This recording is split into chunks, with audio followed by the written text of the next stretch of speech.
বিশ্বের সবচেয়ে ভয়ঙ্কর আবিষ্কার পারমাণবিক বোমা, যা এক মুহূর্তে পুরো শহরকে ধ্বংস করে দিতে পারে।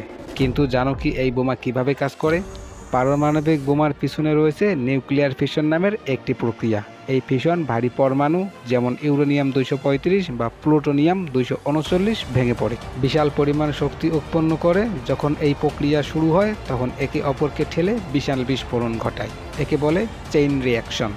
এই রিঅ্যাকশন কয়েক মিলিসেকেন্ডে ঘটে, কিন্তু তার প্রভাব হাজার বছর থাকে। 1945 সালের 6 আগস্ট যুক্তরাষ্ট্রে ফেলে দেয় প্রথম পারমাণবিক বোমা লিটল বয়। হিরোশিমা শহরের এই একটি বোমা মাত্র 1 লাখেরও বেশি মানুষের জীবন কেড়ে নিয়েছে। বোমাটিতে ছিল ইউরেনিয়াম 235। বিস্ফোরণের সময় তাপমাত্রা হয়েছিল সূর্যকেন্দ্রের মতো, আর এক মুহূর্তেই শহরটি ধ্বংস হয়ে যায়। 1961 সালে সোভিয়েত ইউনিয়ন তৈরি করেছিল ইতিহাসের সবচেয়ে শক্তিশালী পারমাণবিক বোমা তাসার বোমা। এর শক্তি ছিল লিটল বয় এর চেয়ে 3800 গুণ বেশি। এত বড় বিস্ফোরণ হয়েছিল যে 1000 কিলোমিটার দূরের জানালাও কেঁপে উঠেছিল।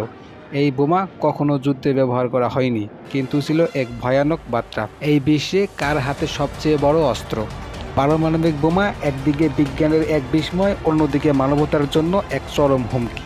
একবার যুদ্ধ শুরু হলে এই বোমাগুলো মানুষকে নয়, সভ্যতাকেই ধ্বংস করে ফেলবে। আজও পৃথিবীতে হাজারো পারমাণবিক বোমা প্রস্তুত রাখা আছে।